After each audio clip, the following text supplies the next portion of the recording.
नमस्कार साथियों, मेरे चैनल में आप सभी का बहुत स्वागत है। Welcome back to my channel. आज मैं एक आपको ऐसी कहानी सुना रही हूँ जिसे सुनकर आप समझेंगे कि एक स्वामिनी या स्वामी होने के क्या कर्तव्य हैं।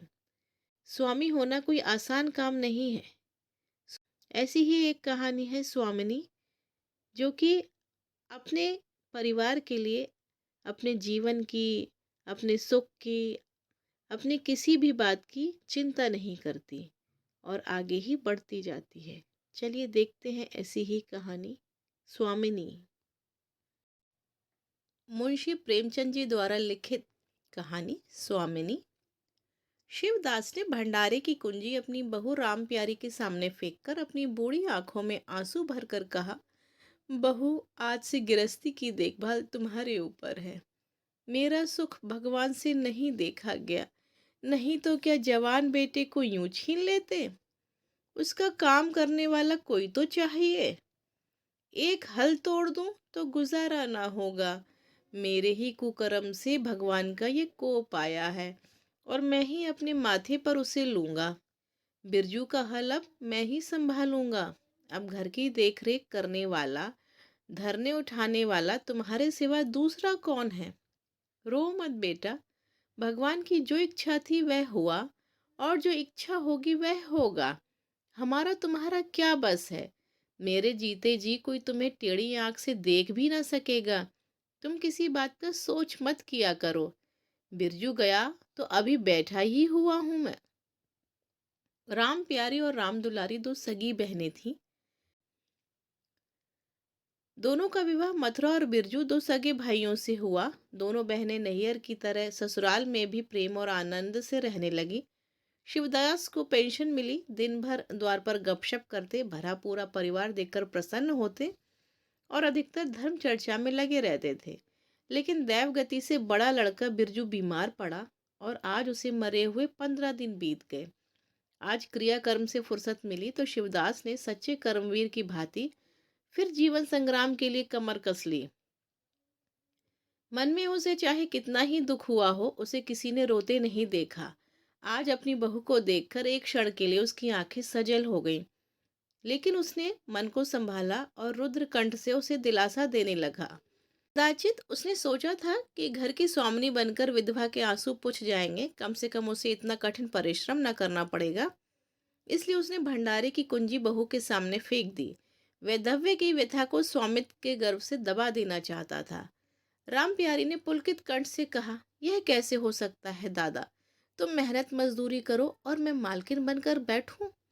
काम धंधे में लगी रहूंगी तो मन बदला रहेगा। बैठे बैठे तो रोने के सिवा और कुछ ना होगा। शिवदास ने समझाया, बेटा, दैवगति में तो किसी का बस नहीं। रोने धोने से हल्कानी के सिवा और क्या हाथ आएगा। घर में भी तो बीसों काम है। कोई साधु संत आ जाए, कोई पाहुना ही आ पहुंचे तो उनके सेवा सत्कार के लिए किसी को घर पर रहना ही पड़ेगा। बहू ने बहुत सी हीले किए पर शिवदास ने एक ना सुनी। शिवदास के बाहर चले जाने पर राम प्यारी ने कुंजी उठाई तो उसे मन में अपूर्व गौरव और उत्तरदायित्व का अनुभव हुआ। जरा देर के लिए पति वियोग का दुख उसे भूल गया। उसकी छोटी बहन और देवर दोनों काम करने गए हुए थे। शिवदास बाहर था। घर बिल्कुल खाली था। इस वक्त वह निश्चित होकर भंडारे को खोल सकती है। उसमें क्या क्या सामान है, क्या क्या विभूति है, यह देखने के लिए उसका मन लालयत हो उठा। इस घर में वह कभी न आई थी। जब कभी किसी को कुछ देना या किसी से कुछ लेना होता है, तभी शिवदास आकर इस कोठरी को खोला करते थे।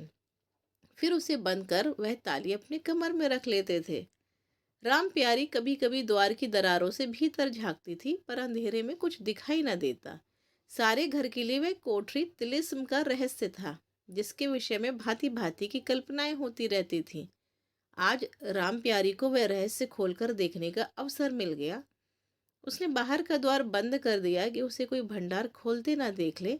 नहीं सोचेगा बेजरूरत उसने क्यों खोला। तब आकर कांपते हुए हाथों से ताला खोला। उसकी छाती धड़क रही थी कि कोई द्वार न खटखटाने लगे। अंदर पांव रखा तो उसे कुछ उसी प्रकार का, लेकिन उससे कहीं तीव्र आनंद हुआ जो उसे अपने गहने कपड़े की पिटारी खोलने में होता था। मटकों में गुड़, शक्कर, गेहूं, जौ आदि चीजें रखी हुई थीं।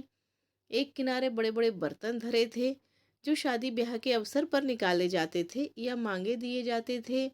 एक आले पर मालगुजारी की रसीदें और लेन देन के पुर्जे बंधे हुए थे। कोठरी में एक विभूति सी छाई थी, मानो लक्ष्मी अज्ञात रूप से विराज रही हो। उस विभूति की छाया में रामप्यारी आधे घंटे तक अपनी आत्मा को तृप्त करती रही। प्रति क्षण उसके हृदय पर ममत्व का नशा सा छाया जा रहा था। जब वह उस कोठरी से निकली तो उसके मन के संस्कार बदल गए थे, मानो किसी ने उस पर मंत्र डाल दिया हो। उसी समय द्वार पर किसी ने आवाज दी। उसने तुरंत भंडारे का द्वार बंद किया और जाकर सदर दरवाजा खोल दिया।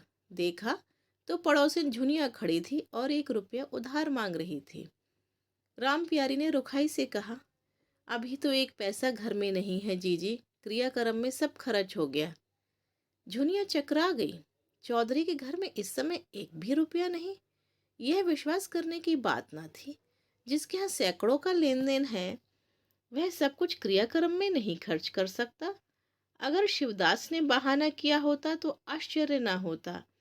प्यारी तो अपने सरल स्वभाव के लिए गांव में मशहूर थी। अक्सर शिवदास की आंखें बचाकर पड़ोसियों को इच्छित वस्तुएं दे दिया करती थी। अभी कल ही उसने जानकी को सिर भर दूध दिया, यहाँ तक कि अपने गहने तक मांगे दे देती थी। कृपण शिवदास के घर में ऐसी सखरज बहू का आना गांव वाले अपने सौभाग्य की बात समझते थे। झुनिया ने चकित होकर कहा, ऐसा ना कहो जीजी, बड़े गाड़े में पड़कर आई हूँ। नहीं, तुम जानती हो मेरी ऐसी आदत नहीं है। बाकी का 1 रुपया देना है। प्यादा द्वार पर खड़ा बकझक कर रहा है। रुपया दे दो तो किसी तरह ये विपत्ति टले। मैं आज के 8वें दिन आकर दे जाऊंगी। गांव में और कौन घर है जहां मांगने जाऊं। प्यारी टस से मस ना हुई। उसके जाते ही प्यारी सांझ के लिए रसोई पानी का इंतजाम करने लगी। पहले चावल दाल बिना अपाड़ लगता था और रसोई में जाना तो सूली पर चढ़ने से कम ना था।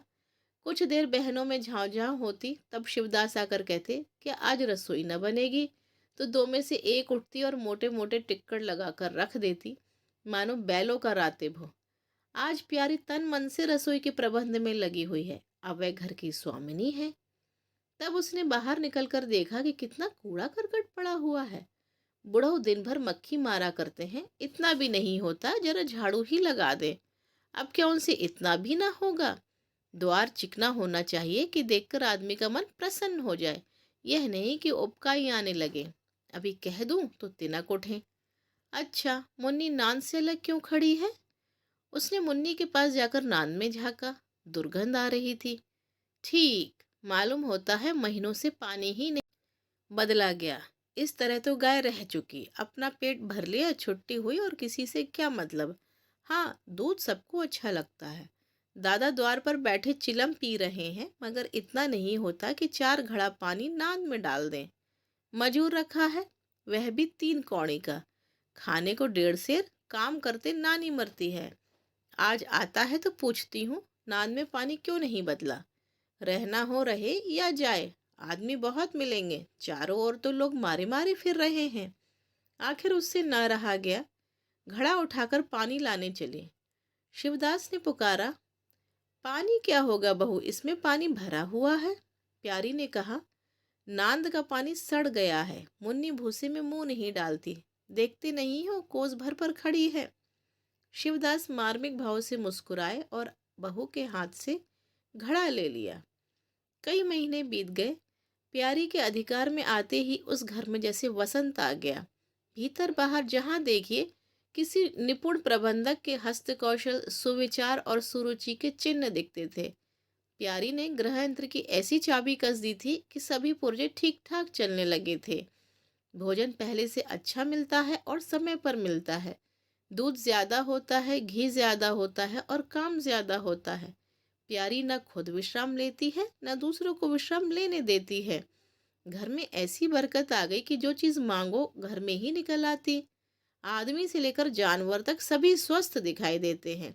अब वह पहले की सी दशा नहीं कि कोई चिथड़े लपेटे घूम रहा है, किसी को गहने की धुन सवार है। हाँ, अगर कोई रुग्ण और चिंतित तथा मलिन वेश में है तो वह प्यारी है। फिर भी सारा घर उससे जलता है। यहाँ तक कि बूढ़े शिवदास भी कभी कभी उसकी बदगोई करते हैं। किसी को पहर रात रहे उठना अच्छा नहीं लगता। मेहनत से सभी जी चुराते हैं, फिर भी यह सब मानते हैं कि प्यारी ना हो तो घर का काम न चले। और तो और दोनों बहनों में भी अब उतना अपनापन नहीं। प्रातः काल का समय था। दुलारी ने हाथों के कड़े लाकर प्यारी के सामने पटक दिए और घुनाई हुई बोली, लेकर इसे भंडारे में बंद कर दो। प्यारी ने कड़े उठा लिए और कोमल स्वर से कहा, कह तो दिया, हाथ में रुपए आने दे, बनवा दूंगी। अभी ऐसा घिस नहीं गया है कि आज ही उतार कर फेंक दिया जाए। दुलारी लड़ने को तैयार होकर आई थी। बोली, तेरे हाथ में काहे को कभी रुपए आएंगे और काहे को कड़े बनेंगे। जोड़ जोड़ रखने में मजा आता है ना। प्यारी ने हंसकर कहा, जोड़ जोड़ रखती हूँ तो तेरे ही लिए कि मेरे कोई और बैठा हुआ है कि मैं सबसे ज्यादा खा पहन लेती हूँ। मेरा अनंत कब का टूटा पड़ा है। दुलारी बोली, तुम न खाओ न पहनो, जस तो पाती हो। यहाँ खाने पहनने के सिवा और क्या है। मैं तुम्हारा हिसाब किताब नहीं जानती। मेरे कड़े आज बनने को भेज दो। प्यारी ने सरल विनोद के भाव से पूछा, रुपये ना हो तो कहाँ से लाऊं। दुलारी ने उद्दंडता के साथ कहा, मुझे इससे कोई मतलब नहीं, मैं तो कड़े चाहती हूँ। इसी तरह घर के सब आदमी अपने अपने अवसर पर प्यारी को दो चार खरी खोटी सुना जाते थे और वह गरीब सबकी धौंस हंसकर सहती थी।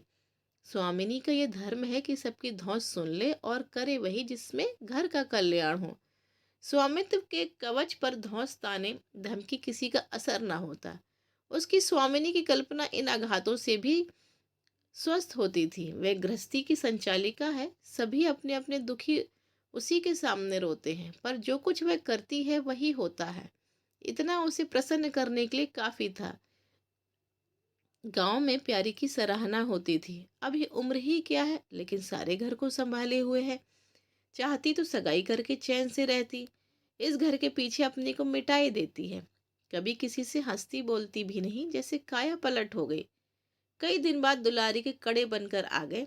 प्यारी खुद सुनार के घर दौड़ दौड़ गई। संध्या हो गई थी। दुलारी और मथुरा हाट से लौटे।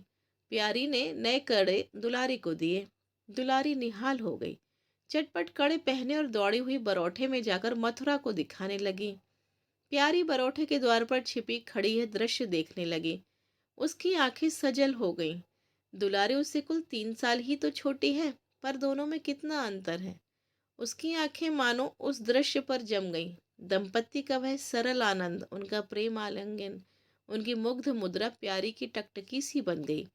यहाँ तक कि दीपक के धुंधले प्रकाश में वे दोनों उसकी नजरों से गायब हो गए और अपने ही अतीत जीवन की एक लीला आंखों के सामने बार बार नए रूप में आने लगी। सहसा शिवदास ने पुकारा, बड़ी बहू, एक पैसा दो, तमाकू मंगवाऊं। प्यारी की समाधि टूट गई। आंसू पोंछती हुई भंडारे में पैसा लेने चली गई। एक एक करके प्यारी के गहने उसके हाथ से निकलते जाते थे। वह चाहती थी मेरा घर गांव में सबसे संपन्न समझा जाए और इस महत्वाकांक्षा का मूल्य देना पड़ता था। कभी घर की मरम्मत के लिए, कभी बैलों की नई गोई खरीदने के लिए, कभी नातेदारों के व्यवहारों के लिए, कभी बीमारों की दवा दारू के लिए रुपयों की ज़रूरत पड़ती ही रहती थी। और जब बहुत कतर ब्यात करने पर भी काम न चलता तो वह अपनी कोई ना कोई चीज़ निकाल देती और चीज़ एक बार हाथ से निकलकर फिर ना लौटती थी। वह चाहती तो इनमें से कितने ही खर्चों को टाल जाती, पर जहाँ इज्जत की बात आ पड़ती वह दिल खोल कर खर्च करती। अगर गांव में हेटी हो गई तो क्या बात रही, लोग उसी का नाम तो धरेंगे। दुलारी के पास भी गहने थे। दो एक चीज़ें मथुरा के पास भी थीं, लेकिन प्यारी उनकी चीज़ें ना छूती। उनके खाने पहनने के दिन है, वे जंजाल में क्यों फंसे। दुलारी को लड़का हुआ। प्यारी ने धूम से जन्मोत्सव मनाने का प्रस्ताव किया। शिवदास ने विरोध किया। क्या फायदा, जब भगवान की दया से सगाई ब्याह के दिन आएंगे तो धूमधाम कर लेना। प्यारी का हौसलों से भरा दिल भला क्यों मानता। बोली, कैसी बात कहते हो दादा, पहलौठे लड़के के लिए भी धूमधाम ना हुई तो कब होगी। मन तो नहीं मानता, फिर दुनिया क्या कहेगी, नाम बड़े दर्शन छोटे। मैं तुमसे कुछ नहीं मांगती, अपना सारा इंतजाम कर लूंगी। गहनों के माथे जाएगी और क्या। शिवदास ने चिंतित होकर कहा, इस तरह एक दिन धागा भी ना बचेगा। कितना समझाया बेटा, भाई भौजाई किसी के नहीं होते। अपने पास दो चीजें रहेंगी तो सब मुंह जोएंगे, नहीं तो कोई सीधे बात भी ना करेगा। प्यारी ने ऐसा मुंह बनाया मानो वह ऐसी बूढ़ी बातें बहुत सुन चुकी है और बोली, जो अपने हैं वे भी ना पूछें तो भी अपने ही रहते हैं। मेरा धर्म मेरे साथ है, उनका धर्म उनके साथ है। मर जाऊंगी तो क्या छाती पर लाद ले जाऊंगी। धूमधाम से जन्मोत्सव मनाया गया। बरही के दिन सारी बिरादरी का भोज हुआ। लोग खा पी कर चले गए। प्यारी दिन भर की थकी मांदी आंगन में एक टाट का टुकड़ा बिछाकर कमर सीधी करने लगी। आंखें झपक गईं। मथुरा उसी वक्त घर में आया। नवजात पुत्र को देखने के लिए उसका चित्त व्याकुल हो रहा था। दुलारी सौर ग्रह से निकल चुकी थी। गर्भ अवस्था में उसकी देह क्षीण हो गई थी।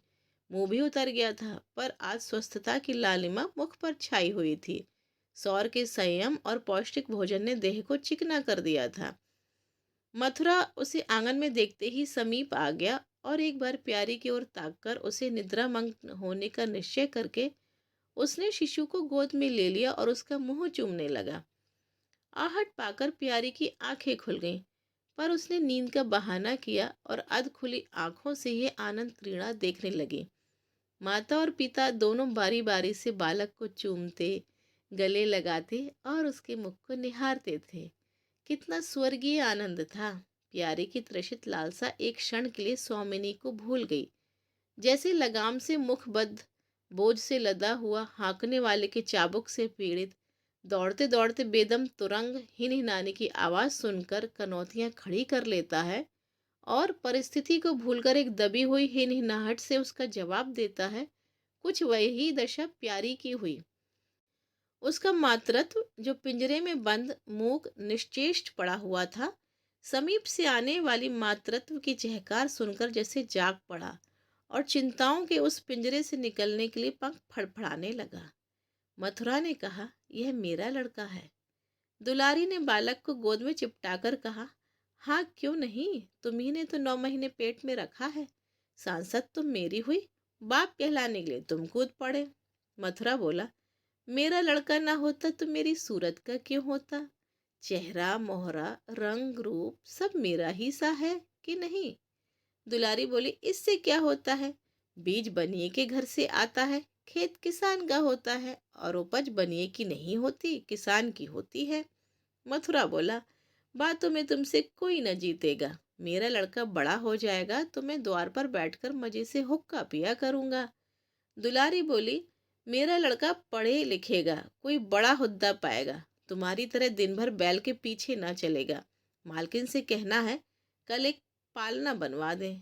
मथुरा बोला, अब बहुत सवेरे ना उठा करना और छाती फाड़कर काम भी ना करना। दुलारी ने कहा, ये महारानी जीने देगी। मथुरा बोली, मुझे तो बेचारी पर दया आती है, उसके कौन बैठा हुआ है, हम ही लोगों के लिए मरती है। भैया होते तो अब तक 2-3 बच्चों की माँ हो गई होती।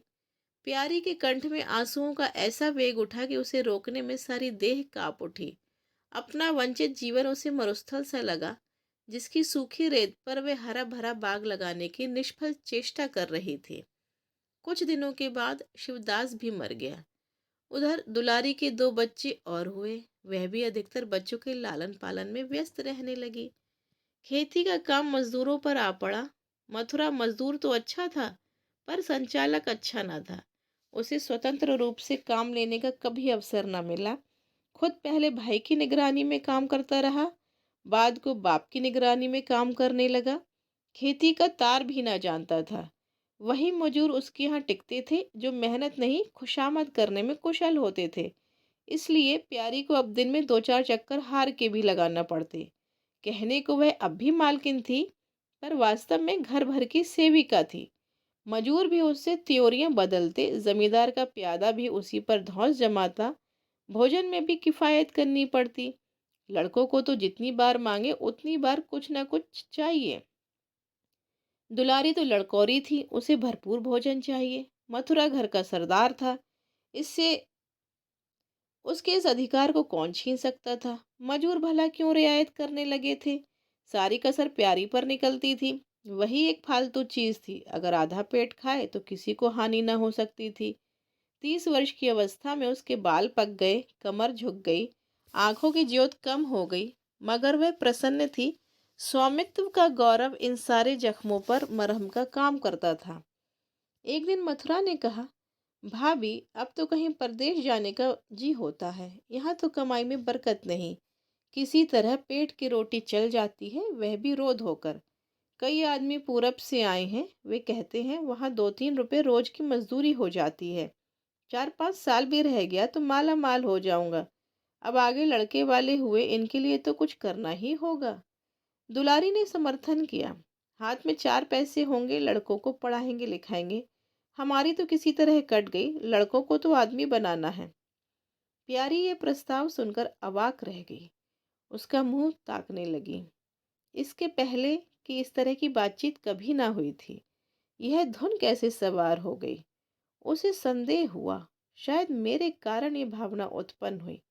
बोली, मैं तो न जाने को कहूंगी, आगे जैसी इच्छा हो। लड़कों को पढ़ने लिखने के लिए यहाँ भी तो मदरसा है। फिर क्या नित्य यही दिन बने रहेंगे? 2-3 साल भी खेती बन गई तो सब कुछ हो जाएगा। मथुरा ने कहा, इतने दिन खेती करते हो गए, जब अब तक न बनी तो अब क्या बन पाएगी? इस तरह एक दिन चल देंगे, मन की मन में रह जाएगी। फिर अब पौरुख भी तो थक रहा है, यह खेती कौन संभालेगा? लड़कों को मैं चक्की में जोतकर उनकी जिंदगी नहीं खराब करना चाहता। प्यारी ने आंखों में आंसू लाकर कहा, भैया घर पर जब तक आधी मिले सारी के लिए न धावना चाहिए। अगर मेरी ओर से कोई बात हो तो अपना घर बार अपने हाथ में करो, मुझे एक टुकड़ा दे देना, पड़ी रहूंगी। मथुरा आद्र कंठ होकर बोला, भाभी यह तुम क्या कहती हो? तुम्हारे ही संभाले ये घर अब तक चला है, नहीं रसातल में चला गया होता। इस गिरस्ती के पीछे तुमने अपने को मिट्टी में मिला दिया, अपनी देह घुला डाली। मैं अंधा नहीं हूँ, सब कुछ समझता हूँ। हम लोगों को जाने दो, भगवान ने चाहा तो घर फिर संभल जाएगा। तुम्हारे लिए हम बराबर खर्च बरच भेजते रहेंगे।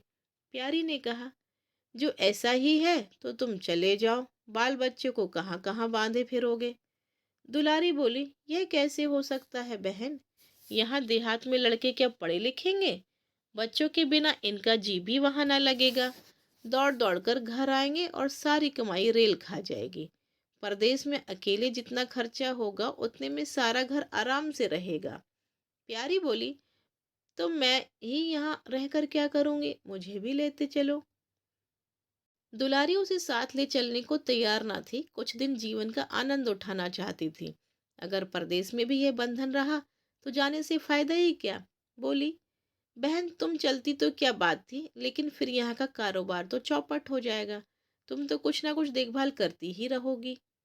प्रस्थान की तिथि के एक दिन पहले ही राम प्यारी ने रात भर जाकर हलवा और पूरियां पकाई। जब से इस घर में आई, कभी एक दिन के लिए अकेले रहने का अवसर नहीं आया। दोनों बहनें सदा साथ रहीं। आज उस भयंकर अवसर को सामने आते देखकर प्यारी का दिल बैठा जाता था। वह देखती थी मथुरा प्रसन्न है, बाल वृंद यात्रा के आनंद में खाना पीना तक भूले हुए हैं, तो उसके जी में आता वह भी इसी भांति निर्दव रहे, मोह और ममता को पैरों से कुचल डाले।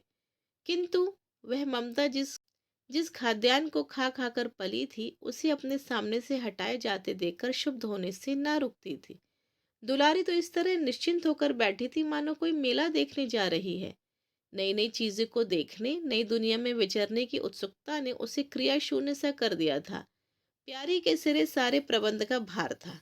धोबी के घर से सब कपड़े आए हैं या नहीं, कौन कौन से बर्तन साज जाएंगे, सफर खर्च के लिए कितने रुपयों की जरूरत होगी। एक बच्चे को खांसी आ रही थी, दूसरे को कई दिन से दस्त हो रहे थे। उन दोनों की औषधियों को पीसना कूटना आदि सैकड़ों ही काम व्यस्त किए हुए थी। लड़कोरी न होकर भी वह बच्चों के लालन पोषण में दुलारी से कुशल थी। देखो, बच्चों को बहुत मारना पीटना मत। मारने से बच्चे जिद्दी और बेहया हो जाते हैं। बच्चों के साथ आदमी को बच्चा बन जाना पड़ता है। जो तुम चाहो कि हम आराम से पड़े रहें और बच्चे चुपचाप बैठे रहें, हाथ पैर ना हिलाएं, तो यह नहीं हो सकता। बच्चे तो स्वभाव के चंचल होते हैं, उन्हें किसी न किसी काम में फंसाए रखो। धेले का खिलौना 1000 घुड़कियों से बढ़कर होता है। दुलारी इन उपदेशों को इस तरह बेमन होकर सुनती थी मानो कोई सनक कर बक रहा हो। विदाई का दिन प्यारी के लिए परीक्षा का दिन था। उसके जी में आता था कहीं चली जाए जिसमें वह दृश्य न देखना पड़े। हाँ, घड़ी भर में यह घर सूना हो जाएगा। वह दिन भर घर में अकेली पड़ी रहेगी, किससे हंसेगी, बोलेगी। यह सोचकर उसका हृदय कांप जाता था। ज्यों-ज्यों समय निकट आता था, उसकी वृत्तियां शिथिल होती जाती थीं। वह कोई काम करते-करते जैसे खो जाती थी और अपलक नेत्रों से किसी वस्तु को ताकने लगती। कभी अवसर पाकर एकांत में जाकर थोड़ा-सा रो आती थी। मन को समझा रही थी, यह लोग अपने होते तो क्या इस तरह चले जाते? यह तो मानने का नाता है, किसी पर कोई ज़बरदस्ती है? दूसरों के लिए कितना ही मरो, तो भी वो अपने नहीं होते। पानी तेल में कितना ही मिले, फिर भी अलग ही रहेगा। बच्चे नए-नए कुर्ते पहने, नवाब बने घूम रहे थे। प्यारी उन्हें प्यार करने के लिए गोद लेना चाहती थी, तो रोने का सा मुँह बनाकर छुड़ा कर भाग जाते। वह क्या जानती थी कि ऐसे अवसर पर बहुधा अपने बच्चे भी निष्ठुर हो जाते हैं। 10 बजते बजते द्वार पर बैलगाड़ी आ गई। लड़के पहले ही से उस पर जा बैठे। गांव के कितने स्त्री पुरुष मिलने आए। प्यारी को इस समय उनका आना बुरा लग रहा था। वह दुलारी से थोड़ी देर एकांत गले मिलकर रोना चाहती थी। मथुरा से हाथ जोड़कर कहना चाहती थी, मेरी खोज खबर लेते रहना, तुम्हारे सिवा मेरे संसार में कौन है। लेकिन इस भब्बड़ में उसको इन बातों का मौका न मिला। मथुरा और दुलारी दोनों गाड़ी में जा बैठे और प्यारी द्वार पर रोती खड़ी रह गई। वह इतनी बेवल थी कि गांव के बाहर तक पहुंचाने की भी उसे सुध न रही। कई दिन तक प्यारी मूर्छित सी पड़ी रही। न घर से निकली, न चूल्हा जलाया, न हाथ मुंह धोया। उसका हलवा जोखू बार बार आकर कहता, मालकिन उठो, मुंह हाथ धो, कुछ खाओ पियो। कब तक इस तरह पड़ी रहोगे। इस तरह की तसल्ली गांव की और स्त्रियां भी देती थीं, पर उनकी तसल्ली में एक प्रकार की ईर्ष्या का भाव छिपा हुआ जान पड़ता था। जोखू के स्वर में सच्ची सहानुभूति झलकती थी। जोखू कामचोर, बातूनी और नशेबाज था। प्यारी उसे बराबर डांटती रहती थी। दो एक बार उसे निकाल भी चुकी थी, पर मथुरा के आग्रह से फिर रख लिया था। आज भी जोखू की सहानुभूति भरी बातें सुनकर प्यारी झुंझलाती, यह काम करने क्यों नहीं जाता, यह मेरे पीछे क्यों पड़ा हुआ है। मगर उसे झिड़क देने को जीना चाहता था। उसे उस समय सहानुभूति की भूख थी।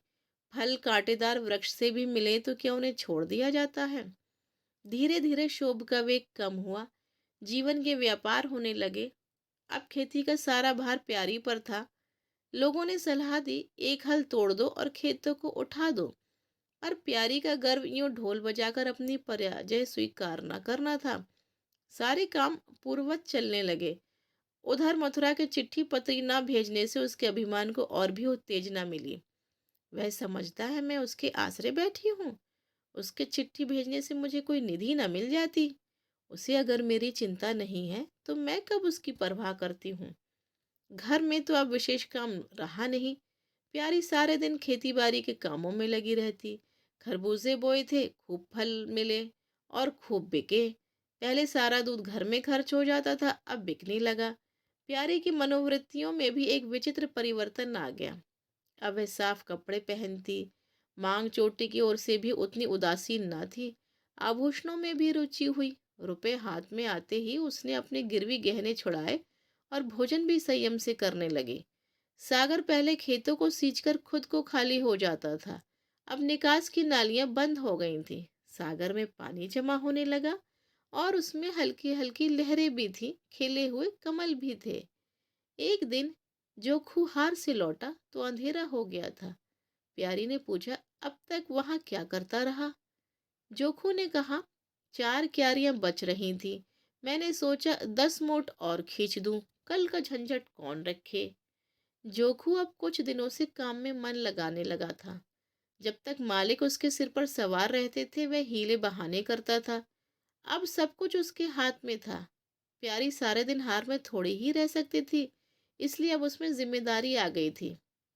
प्यारी ने लोटे का पानी रखते हुए कहा, अच्छा, हाथ मुंह धो लो। आदमी जान रखकर काम करता है, हाय हाय करने से कुछ नहीं होता। खेत आज ना होते कल होते, क्या जल्दी थी।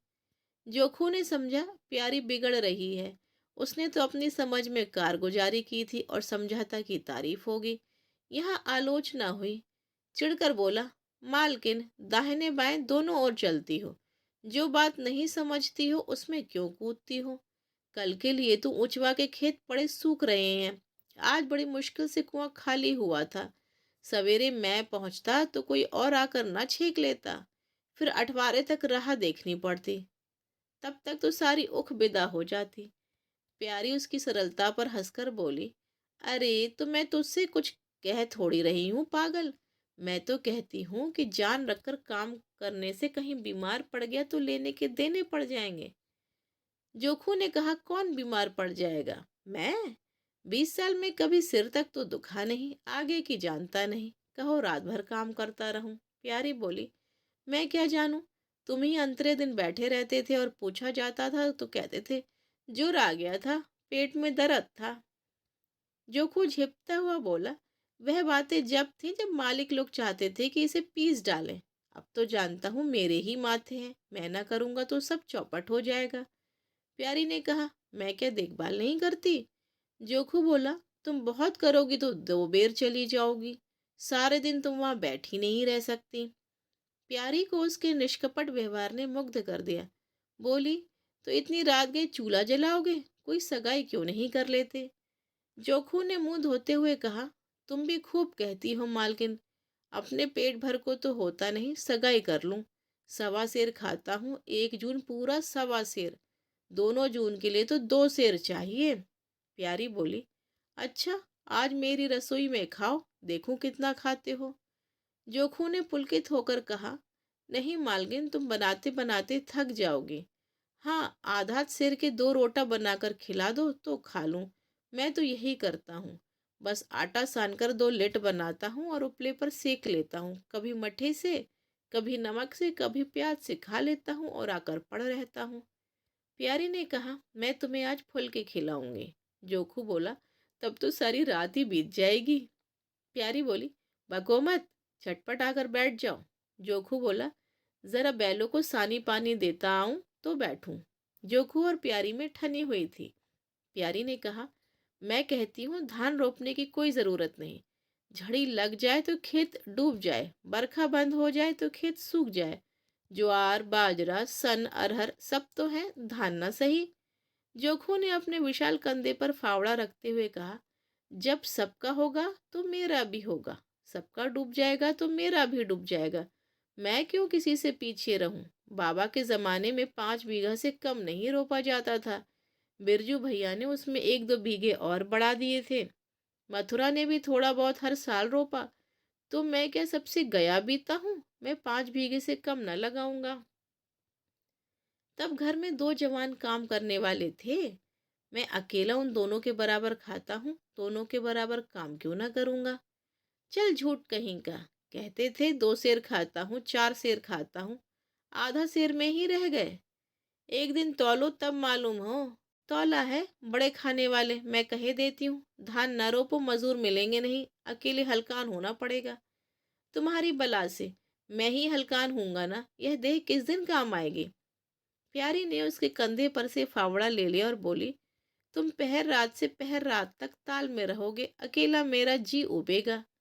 जोखू को उबने का अनुभव ना था। कोई काम ना हो तो आदमी पड़कर सो रहे, जी क्यों उबे? बोला, जी उबे तो सो रहना, मैं घर रहूंगा तब तो और जी उबेगा। मैं खाली बैठता हूँ तो बार बार खाने की सोचती है। बातों में देर हो रही है और बादल घिरे आते हैं। प्यारी ने कहा, अच्छा, कल से जाना, आज बैठो। जोखू ने मानो बंधन में पड़कर कहा, अच्छा, बैठ गया। कहो, क्या कहती हो? प्यारी ने विनोद करते हुए पूछा, कहना क्या है? मैं तुमसे पूछती हूँ, अपनी सगाई क्यों नहीं कर लेते? अकेले मरती हूँ तब 1 से 2 हो जाऊंगी। जोखू शर्माता हुआ बोला, तुमने फिर वही बेबात की बात छेड़ दी मालकिन। किससे सगाई कर लूं यहाँ? ऐसी मेहरिया लेकर क्या करूंगा जो गहनों के लिए मेरी जान खाती रहे? प्यारी बोली, यह तो तुमने बड़ी कड़ी शर्त लगाई। ऐसी औरत कहाँ मिलेगी जो गहने ना चाहे? जोखू ने कहा, यह मैं थोड़े ही कहता हूँ कि वह गहने ना चाहे, हाँ, मेरी जान ना खाए। तुमने तो कभी गहनों के लिए हट ना किया, बल्कि अपने सारे गहने दूसरों के ऊपर लगा दिए। प्यारी के कपोलों पर हल्का सा रंग आ गया। बोली, अच्छा और क्या चाहते हो? जोखू बोला, मैं कहने लगूंगा तो बिगड़ जाओगे। प्यारी की आंखों में लज्जा की एक रेखा नजर आई। बोली, बिगड़ने की बात कहोगे तो जरूर बिगड़ूंगी। जोखू बोला, तो मैं ना कहूंगा। प्यारी ने उसे पीछे की ओर ठेलते हुए कहा, कहोगे कैसे नहीं, मैं कहला के छोड़ूंगी। जोखू ने कहा, मैं चाहता हूं कि वह तुम्हारी तरह हो, ऐसी गंभीर हो, ऐसी ही बातचीत में चतुर हो, ऐसा ही अच्छा पकाती हो, ऐसी ही किफ़ायती हो, ऐसी ही हंसमुख हो। बस ऐसी औरत मिलेगी तो करूँगा, इसी तरह पड़ा रहूँगा। प्यारी का मुख लज्जा से आरक्त हो गया। उसने पीछे हटकर कहा, तुम बड़े नटखट हो, हंसी हंसी में सब कुछ कह गए।